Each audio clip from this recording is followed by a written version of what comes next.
Okay, for the next little while, we're going to be talking about cardiovascular emergencies. This is going to be the narrated PowerPoint from the 12th edition.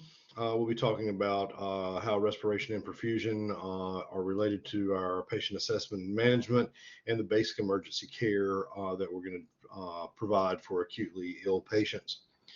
We'll talk about anatomy and physiology of the heart, symptoms of cardiac issues, and how to manage specifically chest pain calls and cardiac arrests.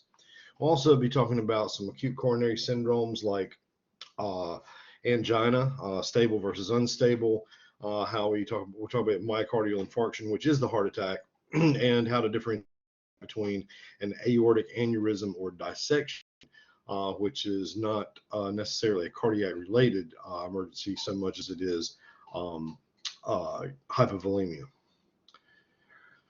We'll also go through what a thromboembolism is, different heart failure, different types of hypertensive emergencies, and anything that we as at the EMT level may be able to do for those.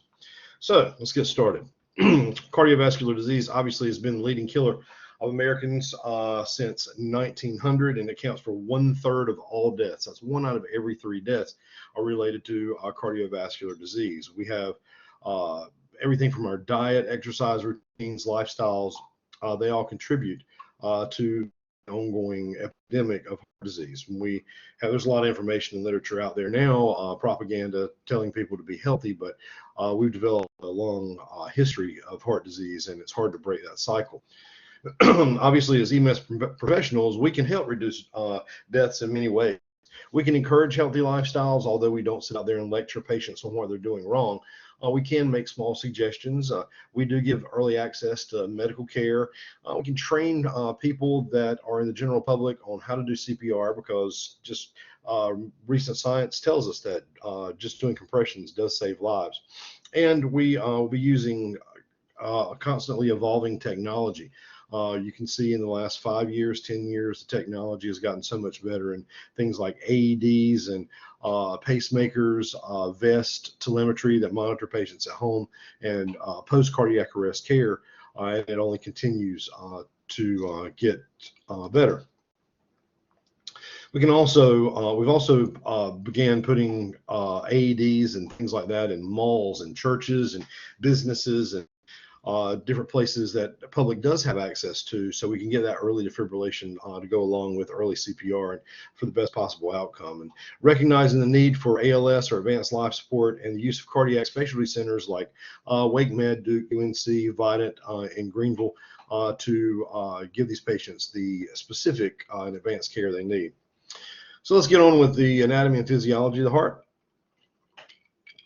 The heart is 2 pumps in one, and its job is to take blood from the body, pump it to the lungs to get it oxygenated, and then send it back out to the body again. The body circulates its entire blood volume about every minute. So that's a lot of work on one small organ. And that organ is only about the size of your fist. It's divided into 4 chambers. You have 2 atria up top and 2 ventricles down below. The atria are there, they receive the blood, and they kind of encourage the ventricles by helping them feel a little better. And the ventricles themselves are the actual pumps, the right ventricle pumping to the lungs and the left ventricle pumping to the entire body. So you can list 1 through 13. I'm going to label them out for you now. If you want to know blood flow through the heart, you can write down the numbers 1 through 13. 7 is going to be lungs. That's where our gas exchange is going to take place. Following, I'll go ahead and call it out for you. You can pause it and rewind as you need, but number 1 is going to be blood returns to the heart through the superior and inferior vena cava. And we can see those right over here on our diagram, the superior vena cava and the inferior vena cava. And they return blood from the superior vena cava returns blood from the head and shoulders and the upper extremities, where the inferior vena cava returns blood from the rest of the body, and they dump directly into the chamber known as the right atrium, which is right here. We leave the right atrium and we go through a valve, and this is it's called an atrioventricular valve because it's in between an atrium and a ventricle. And this first one that we get to is the tricuspid valve. All these valves are one way. They don't allow backflow of blood. So blood has to keep moving forward through the heart and out of the heart. And unless we have some type of valve failure, that blood cannot backflow. So once again, we've got our superior vena cava bringing blood from the head and shoulders, inferior vena cava bringing blood from the body, and that's going to be number 1. Number 2 on our list is going to be right atrium. Number 3 is going to be that tricuspid valve. Number 4 is going to be the right ventricle, this chamber here.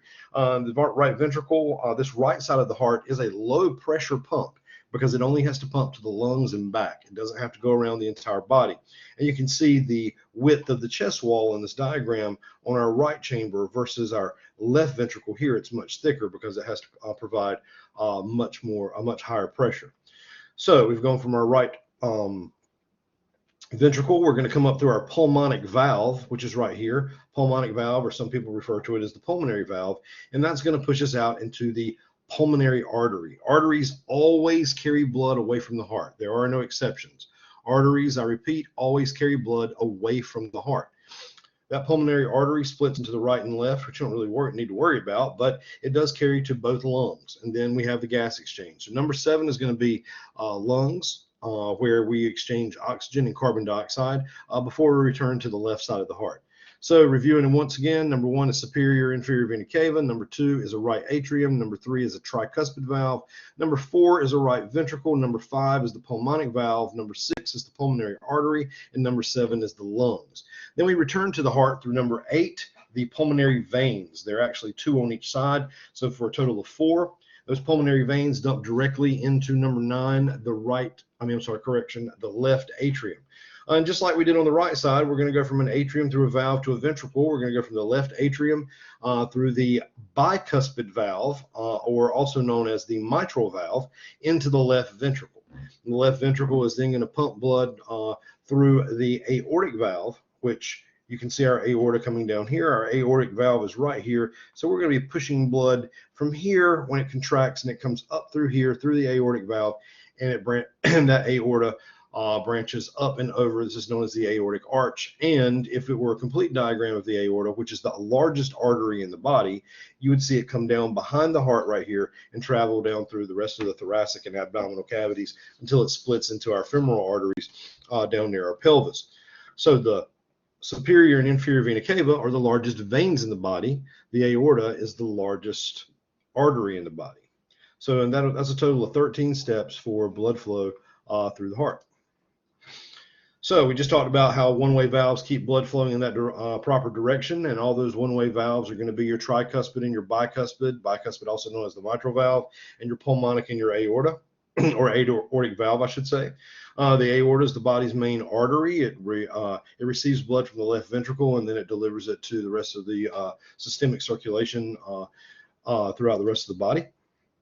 Here's another picture of the anatomy and physiology where the superior vena cava and the inferior vena cava are bringing deoxygenated blood.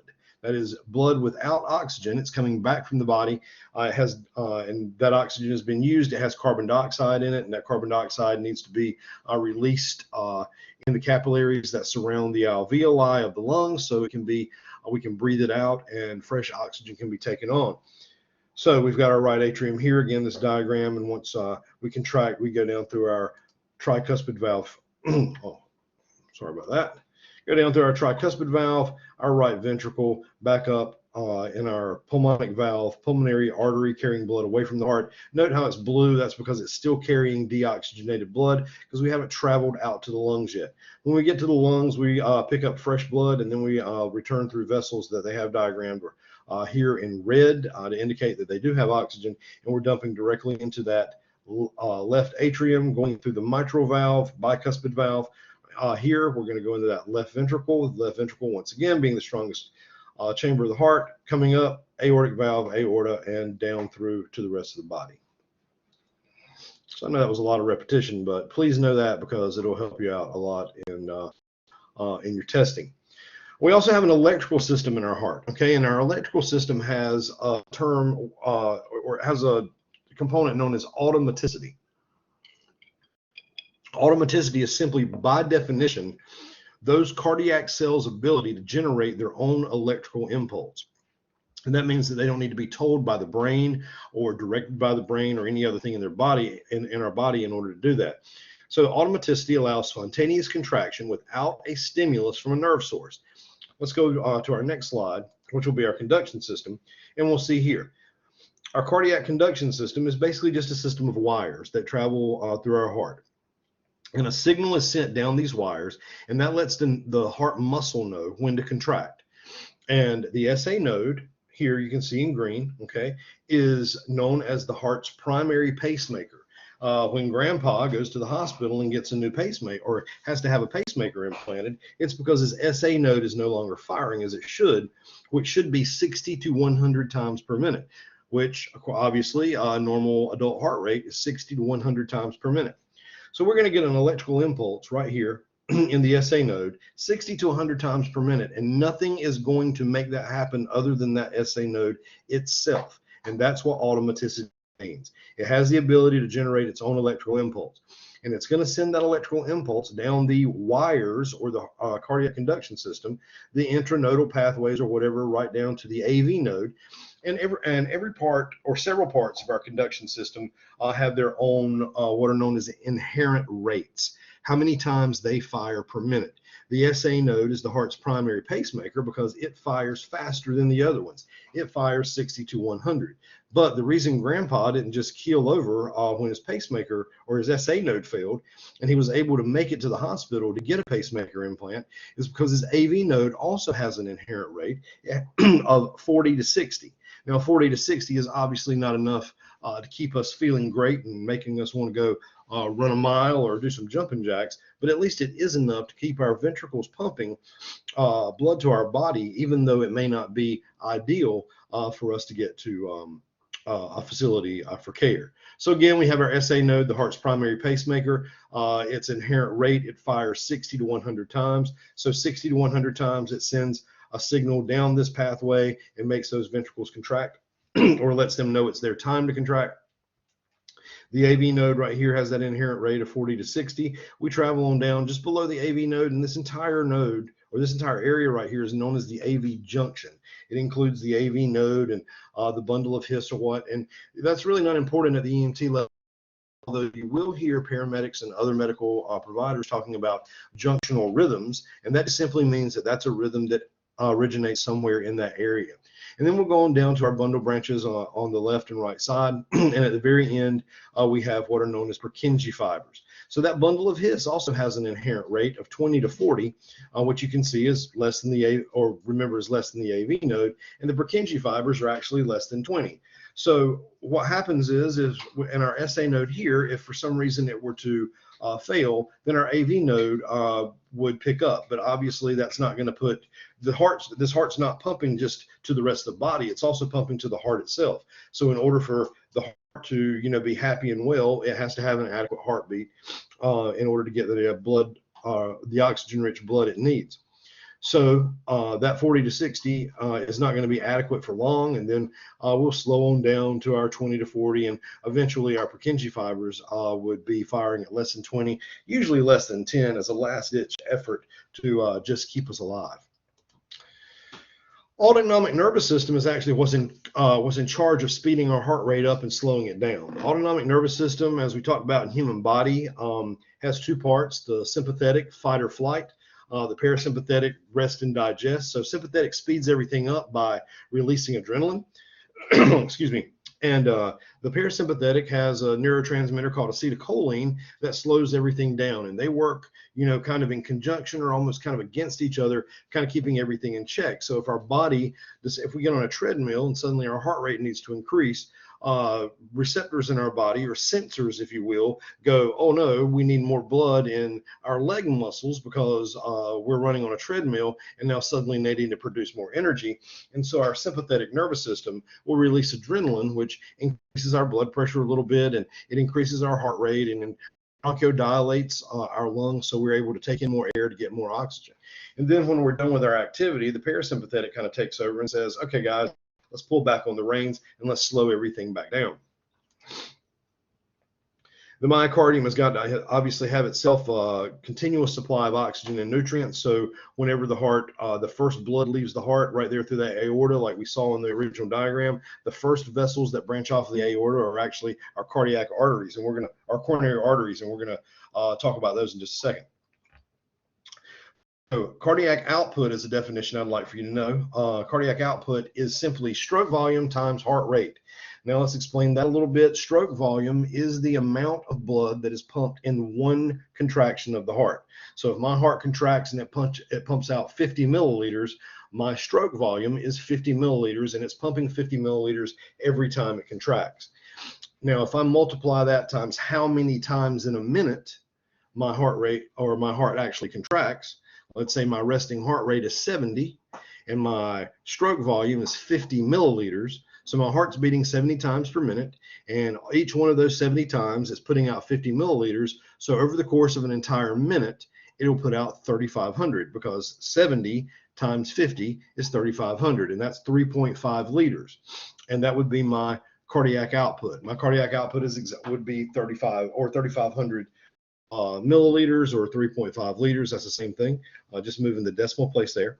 And each person has its own cardiac or their own special cardiac output. Your heart may beat 80 times a minute. It might beat 76. It might beat 62. It might beat 94. Your stroke volume might be 44. It might be 60. It might be 50 or whatever. But that combination of things or numbers get every tissue in your body, from your heart itself and your lungs and your brain, but also your skin and your hair follicles and all the way down to your big toe. It gets everything, the perfect amount of oxygen and nutrients delivered that it needs in order to function properly.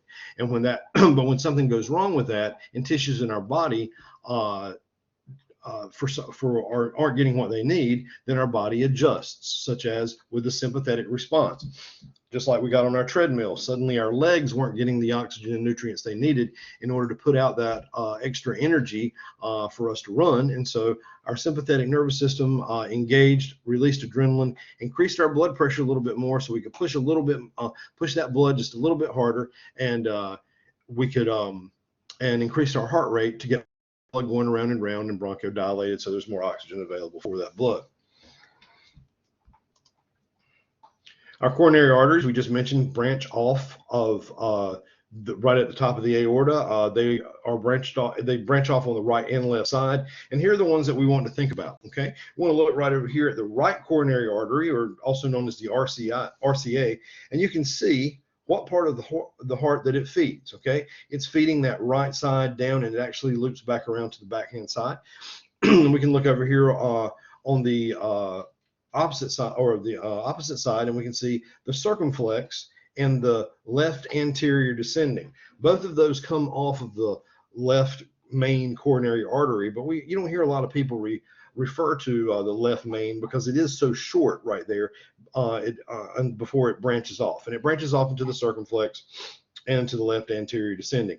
And the left circumflex goes around behind the heart, and you can see right here, left anterior descending. The actual name of it tells you exactly where it is. It's on the left side. It's on the anterior portion of the heart, which is the front, and it's descending, so it's going down. So it's not really hard to figure out. Artery supply, obviously different parts of the body. This isn't something you're going to be like really super concerned with, but it's good to have a general idea that your carotid arteries in your neck are going to supply your head and your brain, and your subclavian arteries that are just underneath your clavicles will supply your upper extremities. And we have brachial and radial arteries in our arms that are supplying blood to our arms and hands. And then we have iliac arteries going to the groin and pelvis and down our legs. And then we have our arteries and our anterior and posterior tibial and dorsalis pedis and things like that. Those arteries where we check pulses down in our lower extremities.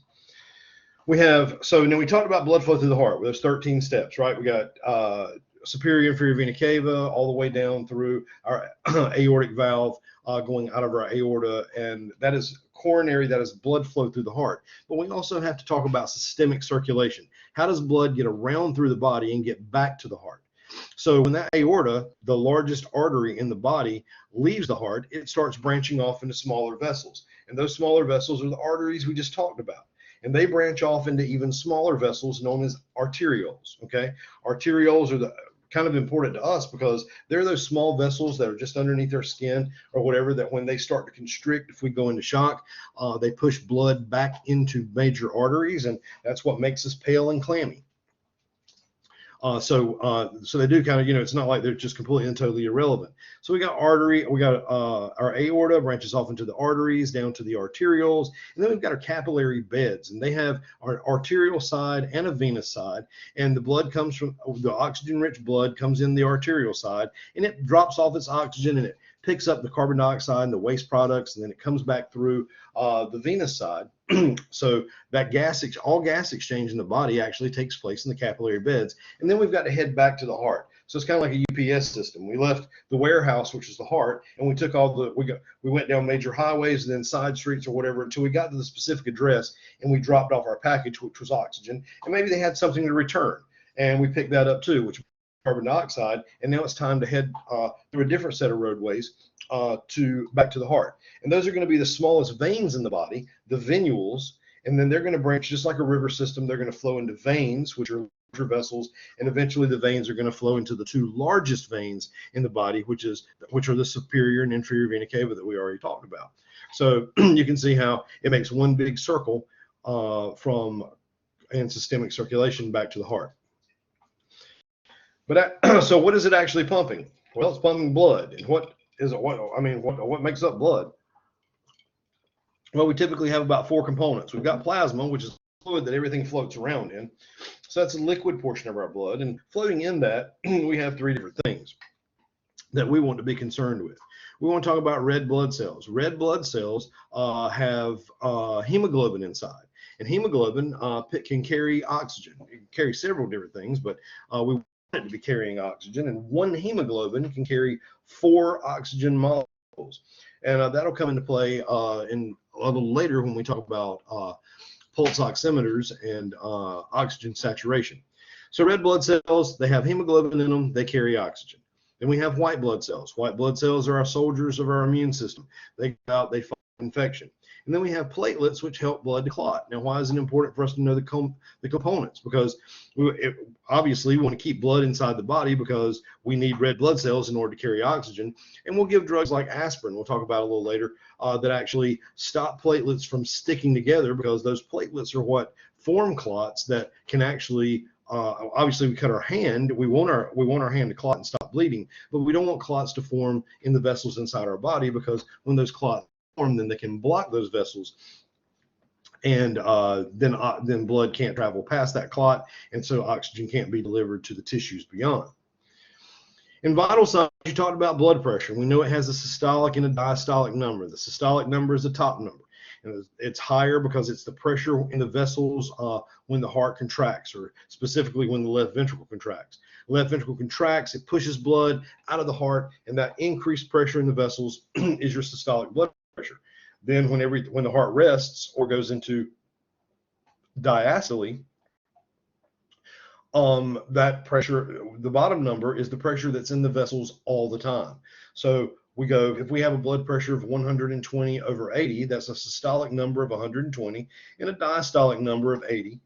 That means that when our heart contracts, it pushes out, there's 120 millimeters of mercury in those vessels. But when it relaxes, there's still 80 millimeters of mercury in there resting for that the heart has to pump against every time it contracts. That's actually known as afterload. And we know that a pulse is when we're feeling blood passing an artery during that systolic phase, or when the heart contracts. We do want to know the difference in central and peripheral pulses. We check central pulses when we don't know if a patient has a pulse. In patient assessment, if I walk up to someone and I go, hey, are you okay? And my patient doesn't respond, the very first thing I do is I check a carotid pulse, because it's a central pulse. And if my patient's going to have a pulse anywhere, it's going to be in that carotid artery, because it's the most central, it's the closest to the heart itself. However, if I walk up to a patient who is looking at me and I go, hey, what have you got going on today? And they say, I twisted my ankle, or I'm having trouble breathing, or I'm having chest pain, or whatever, if they communicate with me, I know that in order to do that, they have to have a pulse. So if they already have a pulse, then I assess a peripheral pulse, usually the radial. because I want to know, I know that they have a pulse, I know their heart is pumping blood, but I want to know how proficient it's working, and is it strong, is it fast, or is it weak? Do we have are we having some circulatory issues? And this is locations for these pulses. Carotid's right there in the neck, the femoral's right there in the groin area. Brachial we typically use because of a lack of development of the radial in children. The radius is that top. If you hold your hand straight ahead or straight up and down, thumb side up, the radius is that top bone, and the radial artery is the artery that goes along with it. And you can feel it in that little dent just inside. We have the posterior tibial, which is kind of hard for a lot of people to find, but it's just there above the ankle to the inside of the tibia. And then we have the dorsalis pedis, which is the one that we find on top of the foot. Now remember, the carotid and the femoral are both considered central pulses, but when we get out here in the arms, the extremities, the brachial, the radial, down in our feet and the back of our legs, those are considered peripheral pulses or distal pulses because they're far away from the torso. So we've already talked about cardiac output and how it's the volume of blood that passes through the heart in 1 minute, okay?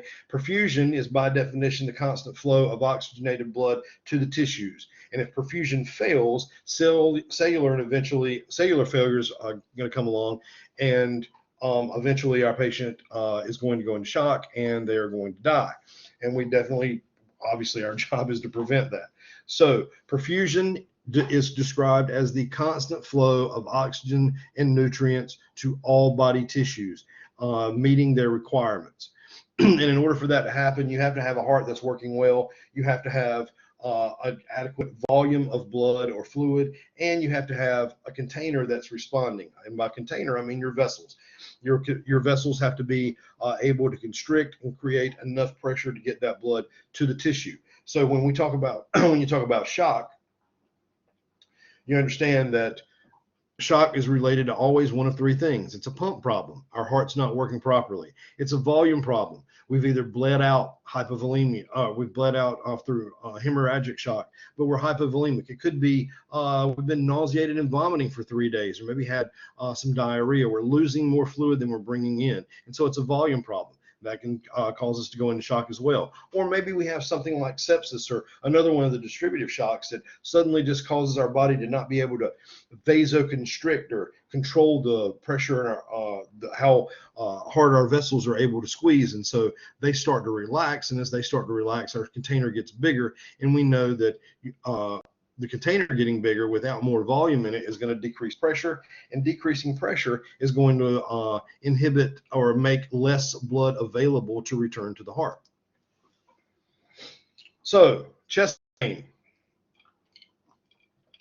Let's spend the next apparently 22 slides talking about the different problems that we're going to find with the heart.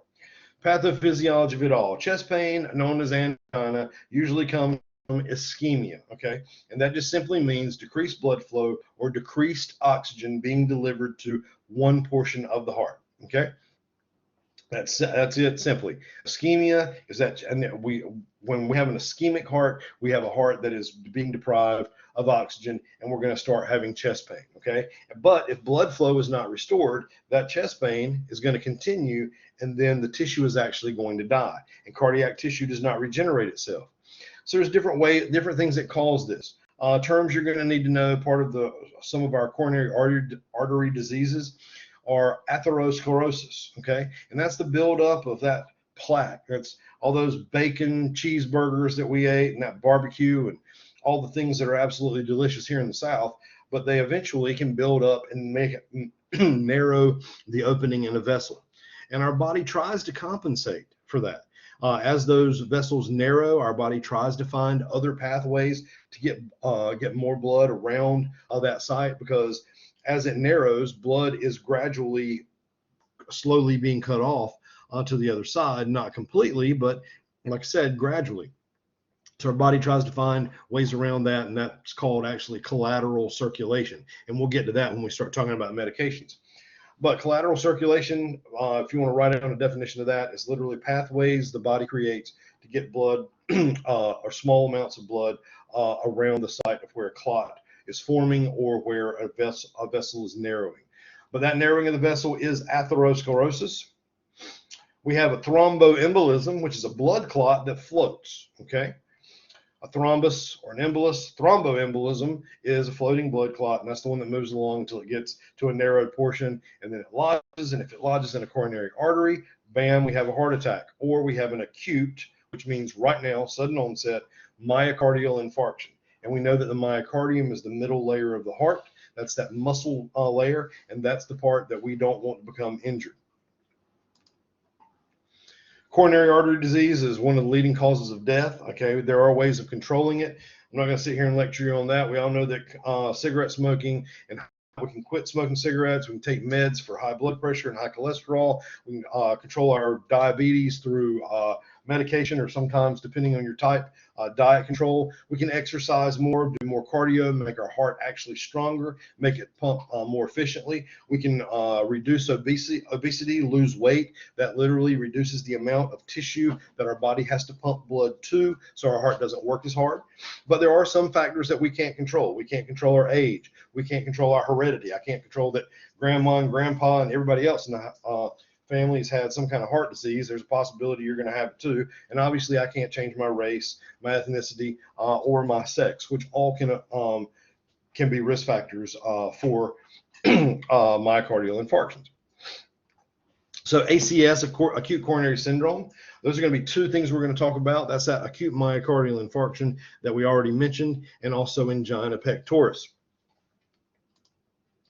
Angina pectoris is basically when the heart needs oxygen that it can't get, okay? And it could be anything from a crushing, squeezing pain or whatever.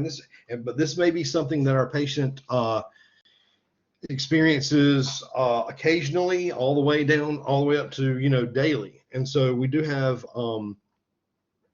different types of angina. We have stable versus unstable, okay? Angina doesn't usually lead to death or permanent damage, but it should be taken as a serious warning sign if your patient has not already been diagnosed and seen by a cardiologist. If we have a patient who is having chest pain in the pre-hospital setting, let me go ahead and stress, it doesn't matter if it's angina or stable versus unstable, or if they're having a heart attack.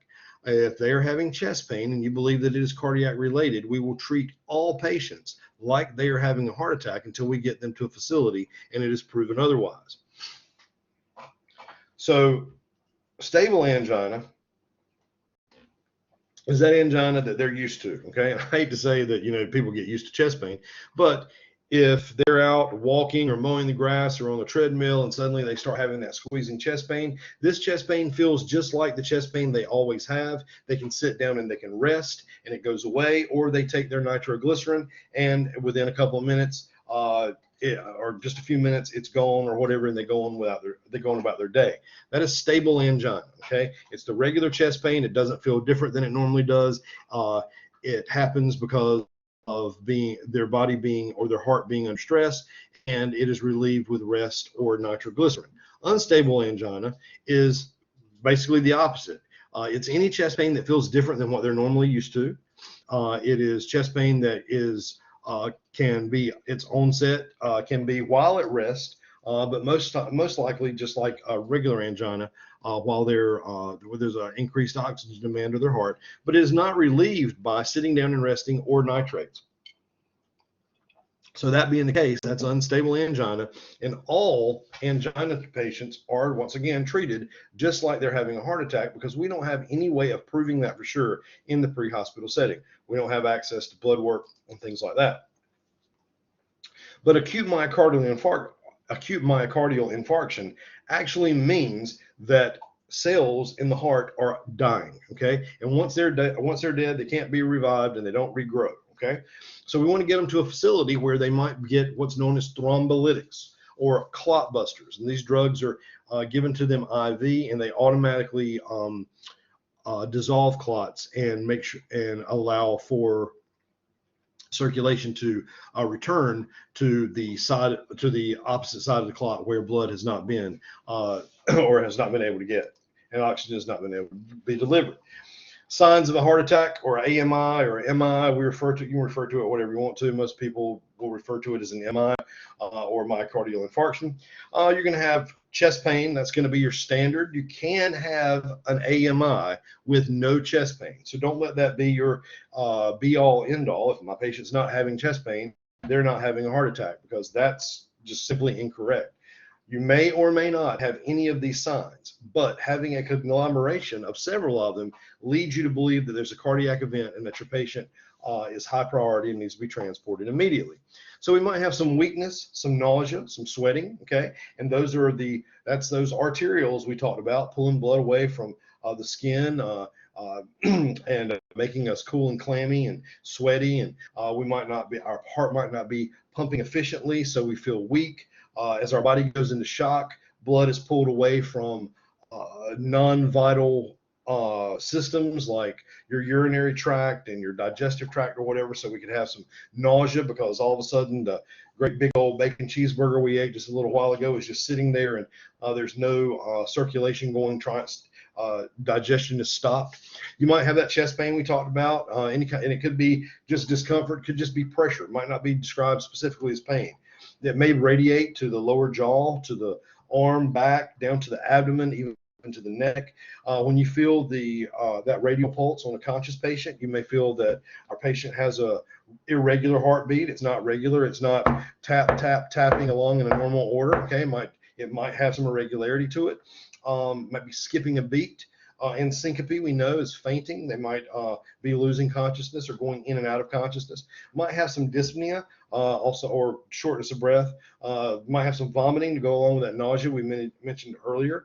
If they have congestive heart failure or whatever, their lungs may be filling up with fluid, and that fluid's going to be pink and frothy because it's going to be tinged with blood. And obviously, we could have a patient who just experiences sudden death from a massive cardiac event. Not a lot you can do for that particular sign, by the way. AMI pain differs a little bit from angina pain. This is the pain that, you're not, excited about the ball game and suddenly you start having it, or you're out raking leaves or mowing grass. This is the one where you're sitting quietly, might even wake you from sleep. It could last anywhere from 30 minutes to several hours. And once that tissue is dead, once we get that chest pain from the tissue being deprived of oxygen, and once that tissue actually dies, then there's no more pain. But now we have an injured heart. You'll have people many times of people have gone to the doctor and they've run AKG on them and said, well, you've had heart attacks in the past, but they never actually went to the hospital. And an AMI pain may not always be relieved by rest or nitroglycerin, which once again goes hand in hand right there with that unstable angina that we talked about a little bit earlier. So things that you might find with cardiac compromise, these patients might be afraid. Okay, they have that level of anxiety. Even though the air's moving in and out like it's supposed to or whatever, and they can feel their heartbeat. Obviously, their body's not perfusing the way it is, and their body knows that. Have poor circulation. Once again, those are regular heartbeats or slow heartbeats. They might have change in blood pressure. That could be anything from it being slightly elevated, maybe really elevated if they have a history of hypertension, all the way down to, they start decompensating in the shock and their blood pressure starting to drop. They could have normal respirations, or they could be breathing fast or labored, and they might have that feeling of impending doom. These are the patients that look at you and they go, oh my gosh, I'm going to die, right? And if any patient ever looks at you and says you're going to die, don't look at them and go, no, you're not. Look at them and say, we're going to do the best we can, because patients that say they're going to die have a tendency to really try to do so. So 3 consequences of having a heart attack are: 1, that sudden death we just talked about; cardiogenic shock, which out of the shocks, cardiogenic shock is a pump failure. Remember, it's a pump problem, it's a volume problem, or it's a container problem. Cardiogenic shock is a pump problem. And congestive heart failure it is simply one side or the other, or the right side of the heart, most primarily not being able to pump efficiently. So what's going to happen is, if the easiest way I can explain congestive heart failure is that if I have a heart attack and part of my ventricle is deprived of oxygen, and that part of my ventricle dies, then that ventricle can never pump efficiently again because part of the muscle is actually dead. So it doesn't have enough muscle to push. It has blood returning to it, but it can't push it out efficiently. And so blood has a tendency to back up because it can't handle the volume that's coming. So basically that's congestive heart failure. It becomes congested because it can't keep up with the demand of the body. We have dysrhythmias. You're going to hear people say dysrhythmia, arrhythmia. These are just unusual heart rhythms. You may have things called premature ventricular contractions, and if you're looking at a heart monitor, you see a big wide complex, and that's usually a PVC, or premature ventricular contraction. I don't like when people call it a contraction because we only know it's a contraction if we're actually feeling a pulse and we see that there's a pulse that goes along with it. So you can feel free to call it a premature ventricular complex. Tachycardia and bradycardia respectively mean fast or slow. Tachycardia is a heart rate that's above 100. Bradycardia is a heart rate that is below 60. That means that a heart rate of 100 is still normal, but 101 is tachycardia, 59 is bradycardia. We may have ventricular tachycardia, which means that our ventricles, I don't know if you look at it on a monitor, it's going to look like big M's or whatever, and that's a rhythm that may or may not have a pulse with it. And then there's ventricular fibrillation, and that fibrillation just simply means that the heart's sitting there quivering. It has many different sites firing, but it's chaos. There's no organization to it whatsoever, so there's no controlled, organized contraction. And so those ventricles are just sitting there quivering, and obviously that be cardiac arrest, because if the heart's not pumping, we have no pulse. Ventricular fibrillation is going to be the one rhythm that your AED actually shocks when we talk about AED shortly. When a patient's defibrillated, well, I guess we'll talk about it a little bit quicker than that. When a patient's defibrillated, basically what it's doing is people think that we're jump starting the heart, but we're not. We have all that chaos. I told you that fibrillation is we had all those different sites firing. It's just chaos. There's electrical activity everywhere. And when we defibrillate, okay, whether advanced life support provider defibrillates with a cardiac monitor, or it's done in a hospital, or whether you as an EMT do it using an automated external defibrillator or AED, we're not jump starting anything. That AED is sending an electrical charge, electrical shock through the heart, hopefully wiping out all electrical activity, or basically getting the heart's attention, wiping out, depolarizing, making everything at one time contract or whatever. So hopefully the heart will pick up back in a normal rhythm. An AED, or that automated external defibrillator that you're going to use, does not shock a systole, because a systole is simply flatline. There's no electrical activity. And if it doesn't pick up electrical activity, there's nothing for it to shock. There's nothing to get the attention of. So that's when that high quality CPR comes into play, trying to get some circulation restored to the heart. So hopefully the heart will be responsive, maybe even start fibrillating, or something that you could actually use an AED on. So that by definition, a systole is the absence of all electrical activity in the heart. And normally nearly all patients that go into asystole do not recover. Cardiogenic shock, we talked about a little bit earlier.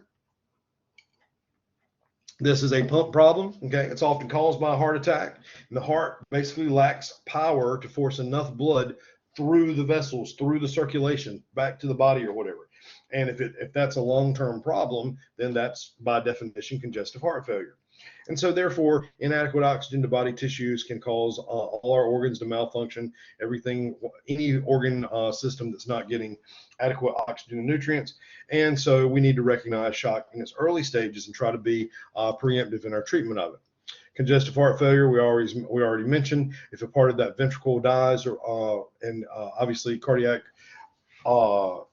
tissue does not regenerate itself, we can have this can happen after we recover a few days or whatnot. It can be called congestive because the lungs can become congested with pulmonary edema, or fluid in the lungs.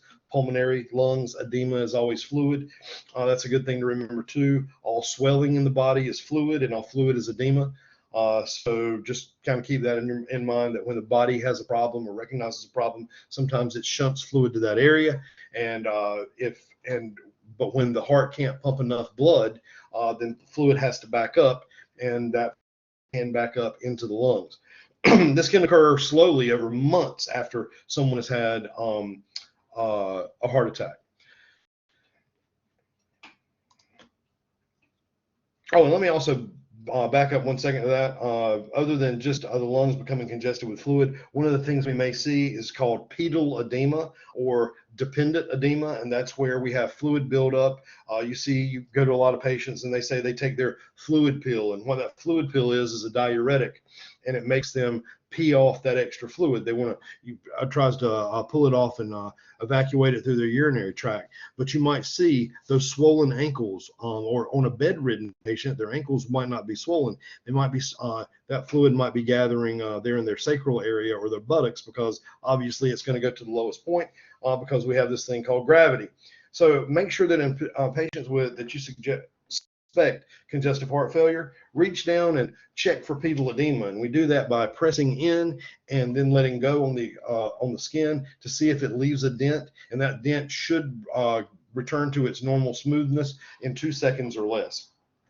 If it does not, then if it's more than 2 seconds, we would say the patient has +2 pitting edema. If it took 3 seconds, we would say +3 pitting edema, 4 seconds, and +4, and don't go any higher than that. We just say there's a lot of fluid down there. Hypertensive emergencies, anytime we have a systolic or that top number greater than 180 is considered a hypertensive emergency, and signs that go along with that. People with high blood pressure or excessively high blood pressure typically have headaches. You'll feel a strong bounding pulse because there's so much pressure in there, and they may even have a ringing in their ears. Not a lot we can do for hypertensive emergencies in the pre-hospital setting at the EMT level. But we can manage the symptoms the best we can, such as the nausea and vomiting that may come with it. They may be dizzy. They may actually develop a nosebleed, which we know that our treatment for nosebleed, if we've done our drug cards, our treatment for nosebleed is Afrin or nasal spray. Well, nasal spray works by vasoconstricting those vessels in the nostrils. So you got to use extreme caution, because you're basically taking someone who has high blood pressure or has their vessels are constricted already, and you're talking about using a medication that could constrict the vessels even more. So it's definitely a relative contraindication, and using your best judgment on that. They may have altered mental status, or because their pressure went up high really quickly, they could have sudden pulmonary edema, or back to that fluid in the lungs we just talked about. If it's untreated, it can lead to them having a bleed in their brain, causing a stroke, or that aorta, which travels down from the top of the heart, behind the heart, all the way down through the abdomen, could lead to it dissecting or actually tearing and bleeding out. Patients that have a dissecting aortic aneurysm well, they're not long for this world unless they get definitive care. Aortic aneurysm is that weakness in the aorta of the wall. The best way I can describe an aneurysm is if anyone has ever seen a water hose outside that developed a weak spot and the inner layers kind of ballooned out. That little balloon was the aneurysm, and we know that in a lot of cases it actually leaks. It is a weak point. It's susceptible to rupture. Okay, and dissecting aortic aneurysm occurs when those inner layers of the aorta become separated. Okay, and the primary cause is uncontrolled hypertension. People who either don't know they have hypertension or that know it have medications for it, but are not compliant with their medications. And there are people out there, and there's a small percentage of the population that hypertension medications just simply don't work for them. So they have a long-term history of it. The signs and symptoms that go along with an aortic aneurysm are all of a sudden very sudden chest pain, and they describe it as a terrible tearing sensation. Okay, comes on full force, and you might get different blood pressures from arm to arm. Okay, so remember that if you suspect someone who has aortic aneurysm, check their blood pressure in both of their arms and see if there's a significant difference. It might be difficult to tell between a dissecting aneurysm and a heart attack, because that could be that sudden onset of chest pain. But just remember that AMIs can be described in many different ways. And I guess aortic aneurysms can be too, but the primary complaint is going to be a tearing sensation, not a pressure, not an ache, not a throb or anything like that. It's very, very painful and very, very sudden. And here's a table that tells us differentiations of the heart attack versus the dissecting aneurysm. How the pain onsets, heart attack is usually gradual, has some additional symptoms like maybe some shortness of breath, maybe some nausea and vomiting or whatnot, whereas a aneurysm is sudden and there's nothing else that goes along with it. Quality of pain for a heart attack could be tightness, pressure we just talked about, but it is sharp and tearing in an aneurysm. The pain increases over a period of time with a heart attack because remember, as soon as that heart tissue starts getting deprived of oxygen, it becomes irritable and it might start aching a little bit and then it hurts worse. And the longer it's deprived of oxygen, the pain increases, whereas a dissecting aneurysm, it is a 10 out of 10 from the word go. Pain may come and go with a heart attack. Once it starts in an aneurysm, it is absolutely there. The back is rarely involved. It's usually substernal in an AMI in that pain, but you might hurt actually between the shoulder blades with an aneurysm. And you have equal peripheral pulses with a heart issue where there may be that blood pressure discrepancy between arms that we talked about just a second ago with the aortic aneurysm. So with our scene size up, we're going to ensure that our scene is safe, take our standard precautions. We know that scene size up is scene safety, PPE, number of patients, nature of illness versus mechanism of injury, and do I need any additional resources at this time? Which always remember that you can always call for additional resources later. As I'm approaching my patient, I'm getting a general impression. That just means that I'm getting a picture of how sick they are. I'm looking for things like, are they making eye contact? Are they guarding anything? Are they clutching their chest? Are they leaning forward like they're having difficulty breathing, showing any signs of distress? I can also glance at skin color. This is not a skin assessment. It's just glancing to see how well they're perfusing at a distance, okay? But when I get to them, and also look at environmental concerns. Are they outside? Is it overly hot? Are they is there a huge puddle of blood beside them? Is there drug paraphernalia lying around, things like that to give me clues. Once I get to them, I'm like, hey, are you okay? Actually introducing myself. If they are unresponsive and not breathing, I would immediately begin CPR and have my partner bring an AED. However, if they are breathing, I'm going to assess the airway and breathing and so making sure that the airway is patent and that they can maintain it and that they're breathing adequately with good tidal volume. And remember, tidal volume is the amount of air that goes in and out of the lungs in one breath.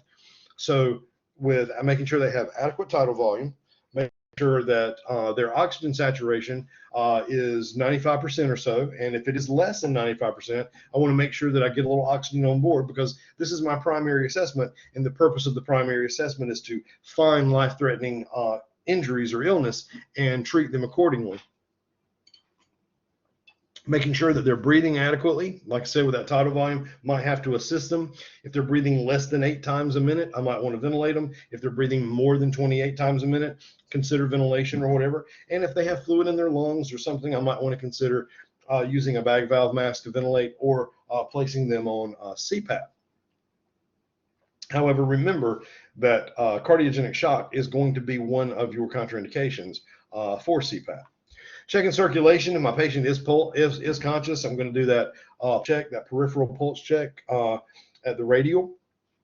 I want to be looking for rate, rhythm, and quality of the pulses, just like I did with breathing. I want to rate, rhythm, and quality of respiration. I want also, while I'm right there, I want to use the back of my hand and feel the skin. Is it cool? Is it clammy? Is it warm? Is it dry? And also, this is a great chance to look one more time for any additional hemorrhage. Once I've done that, just do a quick rapid scan, looking to see if I see anything, other life-threatening injuries. If I've controlled any hemorrhage, I've given them oxygen for oxygen saturation. I've assisted in ventilations if I needed to or whatever. And now it's time to make a transport decision determined by how sick our patient is.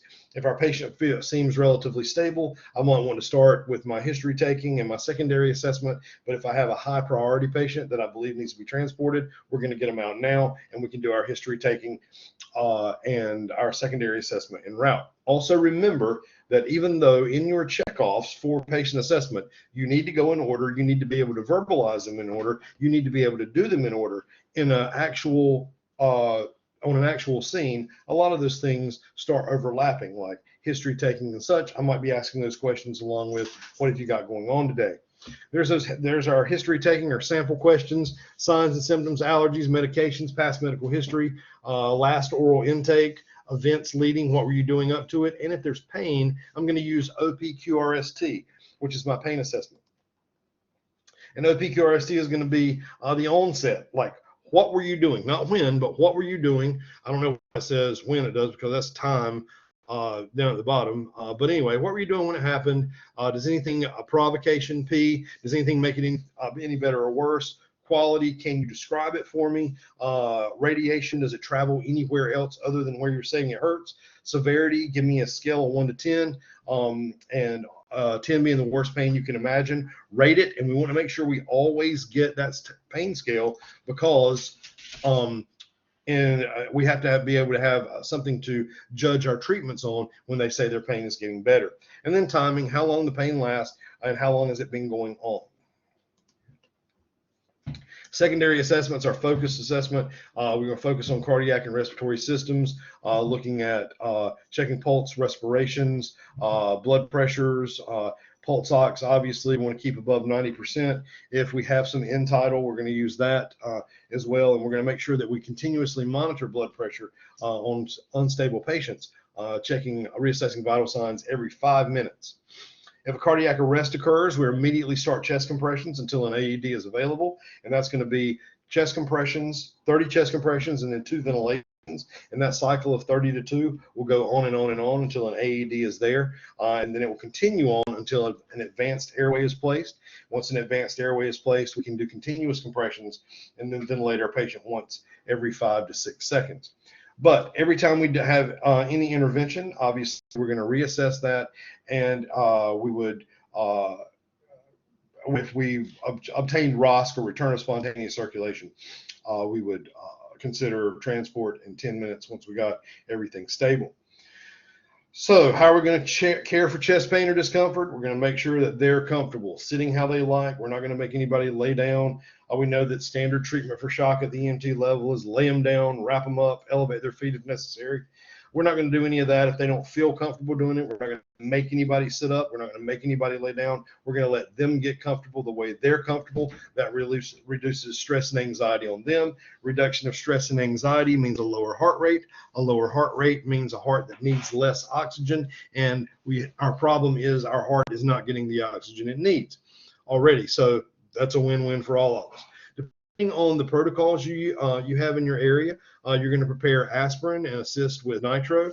Please remember that in North Carolina protocols, you can only give nitro and albuterol if your patient already has a prescription for it. That doesn't mean you cannot give it. It just simply means that you'll need to contact medical control and draw a big picture of exactly what you've got going on, why you believe it's cardiac related, and why you would like to give nitro and get orders to do so. Giving aspirin, just like on your drug card, it inhibits platelet aggregation or prevents clots from forming, getting bigger or whatever. We give it in baby aspirin type, which is our 81 milligram chewable tablets, not 81 milligram low dose, but the 81 milligram chewable tablets that are supposed to be orange, but nobody really knows what they actually taste like. And the recommended dose is 2 to 4 tablets. We give 4 for a dose of 324 milligrams. You might see in textbooks that it says the dose of aspirin 325. If you go home and take an aspirin, or if you walk to your medicine cabinet right now and get an aspirin that's an adult aspirin, it's going to be 325 milligrams. However, we give 481 milligram, which adds up to 324. Nitroglycerin is something that we give. It comes in several forms. It may come in a skin patch, but that would be something your patient already had on. We don't actually have those on a truck at the EMT level or any other level where we apply patches. You will see your advanced providers putting patients on with paste or whatever, kind of looks a little bit like toothpaste, but you don't need to worry about it. We'll talk about that whenever we're in person. What you're going to be using is you're either going to be using the sublingual pill that goes under the tongue and dissolves, or the sublingual MDI, the metered dose spray. which means that every time you press down on it, you're going to get 0.4 milligrams of nitroglycerin delivered underneath the tongue. Okay, and so what does nitroglycerin do? Well, it relaxes the walls of the blood vessels, so it vasodilates, it relaxes them, it makes our container a little bigger, okay, which increases circulation around, makes things a little easier. It does not make blood go past the site of the clot. It travels through the vessel, making the vessel bigger, but when it gets to the clot, it can't go any farther. So back to when I mentioned earlier, collateral circulation.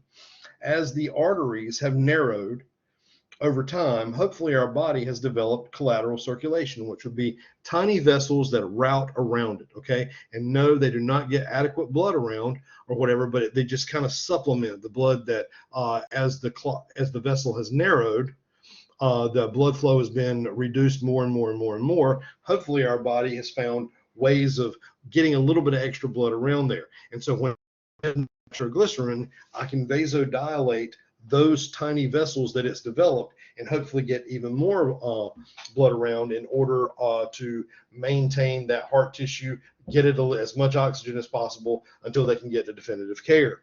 And also by vasodilating or making the container bigger or lowering the blood pressure, it lowers the amount of blood that returns to the heart. That is known as preload. So reducing preload is a big reason we give nitroglycerin. And that just simply means, it sounds like it's really complicated, but it's not. If I give nitro and it vasodilates, that means it lowers blood pressure. If I have less blood pressure, I have less blood returning to the heart. If I have less blood returning to the heart doesn't have to stretch as far. And so it doesn't have to snap back as hard. So my heart doesn't have to work as hard, and I don't want it to work any harder than it has to because it's not getting enough oxygen to perform its tasks. So nitroglycerin, once again, 0.4 milligrams given sublingual. It's a vasodilator. It increases blood flow to the an oxygen supply to the heart. It decreases the workload of the heart by decreasing that preload, and it dilates blood vessels throughout our body. Side effects are blood pressure can bottom out. So we want to make sure that we have a systolic blood pressure of 100. Textbook will say the actual number for hypotension is 90, but in order to be safe, we try to make sure that our patient has a blood pressure of at least 100 millimeters of mercury systolic, and they might get a pretty bad headache. So if you give nitro to someone and they go, "Oh God, my head hurts," well, guess what? It's supposed to happen, and you can inform them, well, that's a side effect of the medication. That just means it's working. They may also complain of some burning under their tongue.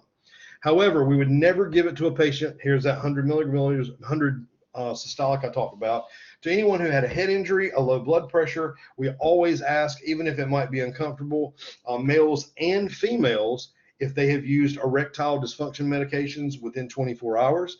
You can extend that out to 48 or 72 as well, because there are erectile dysfunction medications out there that are slow release. And once the maximum prescribed dose has been given, which is usually 0.4 milligrams 3 times, we would not give any more nitro after that. Monitoring, placing our patient on a cardiac monitor is something you're going to do. You don't interpret rhythms and things like that, but you are placing electrodes on a monitor and acquiring 12 leads is an EMT skill. You would pass that off. You might, through telemetry, you might transmit it to a hospital, or make sure that responding ALS agency has that information when they arrive. So it's basically there to show you the electrical activity in the heart. Okay. So you put limb leads on, or what we call a 3-lead, a 4-lead, different terminology depending on how many wires, but it all does the same thing. It looks at the heart from 3 different angles. And then you have a 12-lead that looks at the heart from 12 different angles. Okay. Remember that in order to put these electrodes on, and we're going to talk about where they go in just a second, you may have to shave body hair. You might have to rub the sites with alcohol to get sweat or dirt off of patient's skin. You're going to make sure that you attach the electrodes to the actual cables before placement, because we don't want to put electrodes on our patient and then have to press wires into them to get them to connect, because that could be uncomfortable for our patient. And then obviously we want to confirm that. So you have limb leads, okay? Limb leads are going to be on your arms and legs. They are always the exact same color. The black will always go on your patient's left arm. Remember, I know this is on your right side, but it's our patient's right and left. We have a little saying that we always use that it's white on the right and then smoke over fire, which means that that black is going to be your left arm, red is always going to be your left leg, white is always going to be your right arm, and green is always going to be your right leg. You will see people out in the pre-hospital setting putting these electrodes on the insides of the wrists and the insides of the ankles. I'm not a big fan of that, but it's complete and total personal choice. That is how that they are applied in a facility. When EKG comes in, they'll place those electrodes to the insides of the ankles, to the insides of the wrists for the limb leads. The V leads or the chest leads will be exactly the same, but those limb leads, they place out that way because the farther away you put them, the bigger picture you get, which is all great and fine. But remember that in a pre-hospital setting, we have things to deal with like patient movement, all the way down to even the truck vibrating when it's running and our patient is in the back. And all those things can create artifact or noise that doesn't let us see the actual waves on our EKG that we want to see. So we typically move them to shoulders and torso, but like I said, you may see them both ways. And then we have our V leads, and they'll go V1 and V2. V1 will go to the right of the sternum in the fourth intercostal space, and V2 will go to the left of the sternum in the fourth intercostal space. And then you'll put on V4, which goes in the fifth intercostal space, and that's going to be mid-clavicular. Okay, and mid-clavicular simply means right here, this is the clavicle. In the middle of the clavicle, we're going to come right down and we'll see our V4. We'll put V3 just directly in between 2 and 4, just split the difference because obviously people are different sizes. And then we're going to follow our fifth intercostal space around to the mid-axillary line, which is the line that goes directly under the armpit, splitting the body into front and back halves. That's where V6 is going to go. And then V5 would just simply split the difference between in that fifth intercostal space between V4 and V6. So be familiar with lead placement because that's going to be one of our checkoff skills. And once the electrodes are in place, switch on the monitor, print a strip, and make sure you don't have any artifact. Make sure everything is looking okay. Things that you might run into in the pre-hospital setting. We're going to zoom through this a little bit. But you might run into cardiac assist devices or patients that have had heart surgeries. A lot of heart surgeries have been happened in the last 40 years. You'll hear people use the term cabbage, and that is when grandpa went and he got a double or a triple bypass. That's a coronary artery bypassing.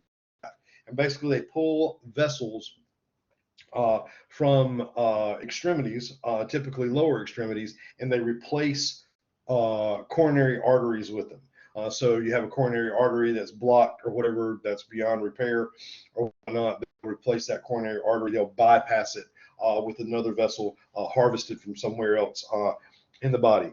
And then you have percutaneous transluminal coronary angioplasty, which is a big word to say. They put a tiny balloon in there wherever the vessel is narrowed. They blow it up until it's big, and then they basically plaster the inside of it to hold it in place.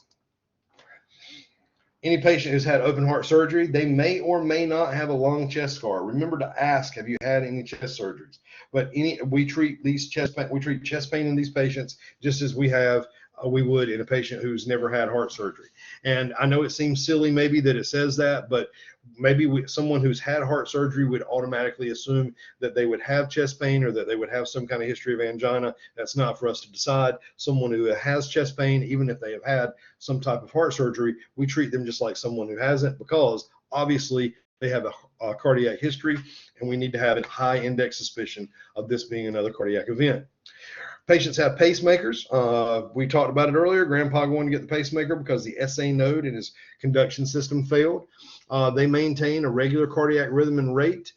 They basically deliver, instead of that SA node, it's a battery pack with a couple of wires, and it's implanted under heavy muscle or fold of skin. You'll see it sometimes in the upper left portion of the chest, but you can also see it in the upper right.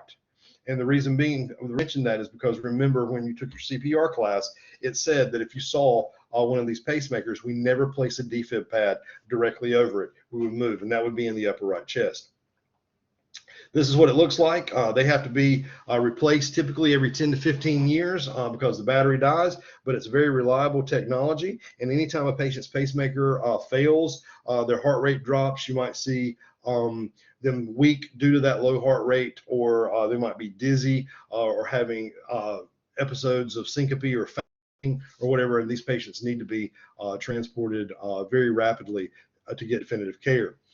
There are also some of those pacemakers that defibrillate as well. They're automatic implantable cardiac defibrillators, and patients that have survived cardiac arrest or they have some kind of rhythm that needs to be shocked on occasion, these patients will get internal defibrillator. It doesn't throw out enough juice to really shock you. You could probably, if your hand was on them, you could feel it go off. But we treat these patients just like anyone else who doesn't have them. Chest pain is chest pain. If we suspect that there's cardiac involvement, then we're going to do our aspirin nitro and transport immediately. Instead of implanted defibrillators, there are companies out there now that make an external defibrillator vest. And this is literally a vest that the patient wears all the time. It monitors their heart rate. It does defibrillate. It does use high energy shock. So if it warns that it's about to shock, make sure you don't have your hands on the patient because you don't want to become a patient as well. And then they have LVADs.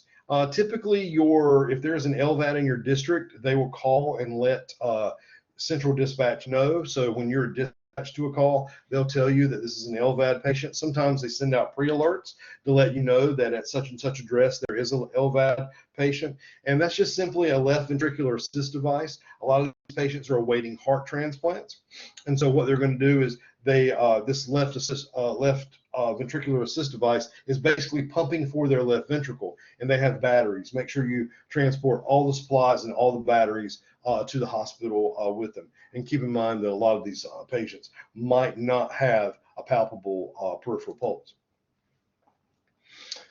Okay, so we're getting close to the end now. Let's talk about our cardiac arrest management. Now, keep in mind, cardiac arrest management is also a checkoff you're going to be doing for skills. So cardiac arrest is the complete cessation of cardiac activity. That means that they could be in VTAC with no pulse. They could be in ventricular fibrillation, where the ventricles are just there quivering, or they could be in asystole, where there's absolutely no electricity whatsoever. And before CPR and defibrillators came out in the 60s, if you went into cardiac arrest, well, you stayed in cardiac arrest.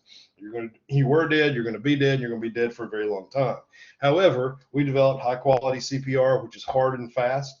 That's at least 2 inches in depth, allowing full recoil, 100 to 120 compressions a minute, doing 30 compressions to 2 ventilations, making sure that we have trying to establish good circulation, never pausing for more than 10 seconds. And then we get our AED, we get early defibrillation. We have access to that now out in the public, in malls and churches and places like that. We don't necessarily have to wait till we get to the hospital for it, so we can get our patient access to that much earlier. And advanced care obviously improves outcome. So we have more advanced facilities. We have local facilities that have a higher level of cardiac care, and we have cardiac specific facilities now. We talked earlier about an AED, or an automated external defibrillator. We'll be using trainer models in class. You already did during CPR. You should have anyway. And it analyzes electrical signals from the heart using 2 pads instead of those leads that we did with the EKG just a moment ago. If it sees VFib, it will charge and it will shock, but VFib is the only rhythm it will shock. The reason for that is ventricular tachycardia may or may not have a pulse, and an AED cannot check a pulse. That being said, if an AED sees that your patient is in asystole, that means they have no electrical activity, and it will just say resume CPR, and it will not shock. So it only shocks in VFib. All models, you got to turn them on. You just follow the voice prompts. Most of them are semi-automated, where they're going to tell you leave the patient alone. I'm analyzing. Patient needs to be shocked. We're going to be charging. Don't touch the patient. Deliver shock now. That type of thing. Just follow your prompts. And the advantages are they deliver that shock quickly. They're easy to operate. ALS providers don't have to be on scene because they're completely automated. They have adhesive pads that are safe to use with large areas that we can get better shocks delivered to our patient. But also consider that not all patients in cardiac arrest require shock. Those patients, remember, we just talked about in the systole, do not. But all patients in cardiac arrest should be analyzed with an AED regardless, because if they're in cardiac arrest, you don't have any way of determining that. A systole, we just talked about, says is no electrical activity, and pulseless electrical activity. You might hear people refer to PEA or whatever. That is not anything you as an EMT need to know. You don't have screens where you're evaluating rhythms or whatnot. Just know that PEA is simply any rhythm on a monitor that should but does not. So it's electrical activity. Early defibrillation saves lives. Our chain of survival is right here. This comes from American Heart, and this is going to be the recognition and activation of EMS, making sure we get good high quality CPR on board, defibrillate as soon as possible, EMS getting there for post-arrest care and that recovery phase that could take up to a year. So we just talked about early defibrillation. CPR prolongs the period in which defibrillation actually can be effective. We're trying to recirculate blood to the heart and to the brain. It's a good thing.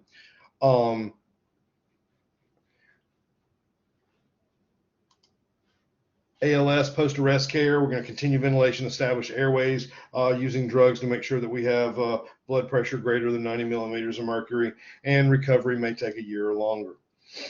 Integrating these things is our cardiac arrest management. We know that we start our CPR, we use an AED. As soon as it arrives on scene, the person doing chest compressions does not stop. The person that brings the AED on scene is the person that is going to apply that while compressions are in progress and operate it. Maintaining AEDs, you'll use you'll use your manufacturer manual and that type of thing. Most AEDs self-test daily or weekly. And medical direction should approve a written protocol for the use of AED when you're actually on duty in a pre-hospital setting. And we prepare our patient, making sure that in cardiac arrest, we don't defibrillate patients that are in pooled water, but just like our AHA CPR taught us, we do dry our patient off. It's okay to defibrillate patients that are lying in snow or in shallow puddles. We don't defibrillate patients that are touching metal. We make sure we remove any patches that they have on, any medication patches, whether it be a nitro patch, a pain patch, a nicotine patch, or whatever. I'll make sure that the chest is as smooth as possible to increase conductivity, and call for ALS if available. You can pause here and read this algorithm as to what to do when we check a pulse and how to exactly how to initiate CPR. I'm not going to read through it because we pretty much already discussed most of it. Beginning those chest compressions as quickly as possible and following your protocol, using an AED as soon as possible. And if a pulse is regained, we're going to wait on scene for about 10 minutes while we get everything prepared to transport. This says, this particular PowerPoint says that we immediately transport if patients regain pulses or that if a certain number of shocks are delivered or whatnot, but you're going to refer specifically to a protocol for that. For class purposes, we're going to wait on scene for 10 minutes after we achieve ROSC, and we're going to continue working our patient until ALS arrives on our scene. And if a patient goes into cardiac arrest during a transport, you would obviously stop the vehicle, pull it over to the side of the road, call for ALS support if you have it, and use your AED, deliver a shock if it is indicated, and will shock, and continue resuscitation efforts per your local protocol. Then make sure that you can take and you can coordinate with ALS personnel as they're en route to you. Make sure you have a report of how many times how long CPR has been in progress, how many times your patient's been shocked, so on and so forth. And if you do get ROSC, and hopefully you have your patient on end tidal, and hopefully you can see an end tidal number on the screen. If you don't, if you're just on a BLS unit and you don't have end tidal available, that's understandable. But most, or actually all advanced life support providers in a cardiac arrest will have that. You're going to want to maintain that SpO2 between 95 and 99%. We know that a normal range for end tidal is 35 to 45, but we're going to be shooting for that 35 to 40 on the lower end, trying to keep it in there and we're going to be bagging our patient at 10 breaths a minute. We would assess responsiveness to see if they can follow local simple commands. And if ALS is not on scene yet, we're going to gather all information and prepare for transport upon their arrival. The next PowerPoint will be your review questions or whatever, but that concludes what we've got going on today.